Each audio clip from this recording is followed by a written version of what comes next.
यह कहानी वेस्ट बंगाल के एक छोटे से गांव की है, जहां एक पुराना स्कूल है जिसे लोग भूतिया स्कूल कहते हैं। इस स्कूल का नाम था सेंट पीटर्स हाई स्कूल और इसे अंग्रेजों के समय में बनाया गया था।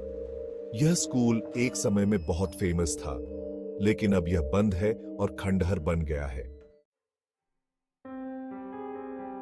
इस स्कूल को 1940 के दशक में बनाया गया था। कहते हैं कि यहाँ के प्रधानाचार्य मिस्टर चैटर्जी बहुत सख्त थे और उन्हें अनुशासन बहुत पसंद था। उनकी सख्ती से कई बच्चे डरते थे।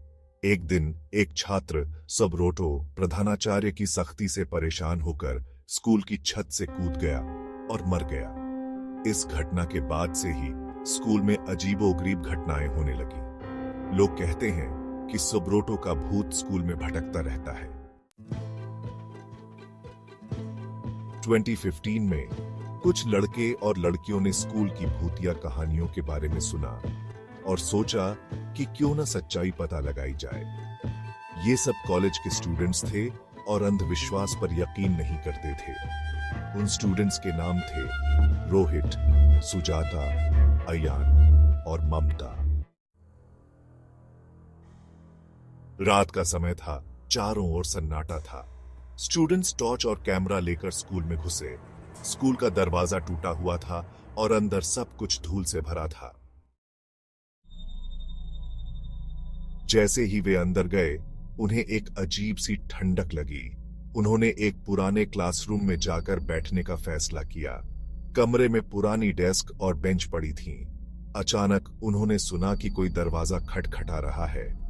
रोहित ने हिम्मत करके टॉर्च जलाई और चारों ओर देखा, पर वहां कोई नहीं था। तभी उन्हें बच्चों के हंसने और खेलने की आवाजें आने लगीं। स्टूडेंट्स आवाजों के पीछे पीछे हॉल की तरफ गए। हॉल में पहुंचते ही उन्होंने देखा कि एक कोने में एक बच्चा खड़ा है, जिसकी आंखें लाल थीं और चेहरा बिल्कुल पीला था।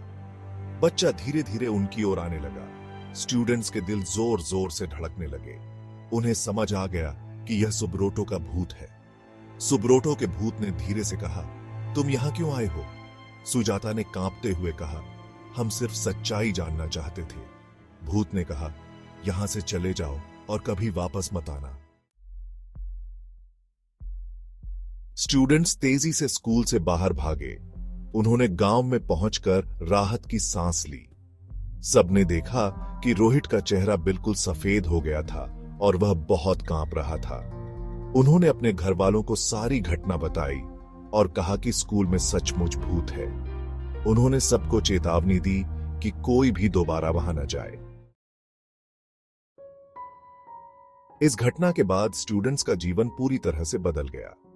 उन्होंने भूत प्रेत की कहानियों का मजाक उड़ाना बंद कर दिया और लोगों की बातों को गंभीरता से लेने लगे। भूतिया स्कूल अब भी वैसे ही वीरान पड़ा है और लोग दूर से ही उसे देखकर डर जाते हैं। गांव के लोग अब भी इस भूतिया स्कूल की कहानियां सुनाते हैं और बच्चों को वहां जाने से मना करते हैं। भूतिया स्कूल की यह सच्ची कहानी गांव के उन अनकहे रहस्यों में से एक है जो लोगों को डराती है और सोचने पर मजबूर करती है। चाहे इसे अंधविश्वास माने या सच्चाई, पर इस कहानी ने गांव के लोगों के दिलों में एक गहरी छाप छोड़ी है।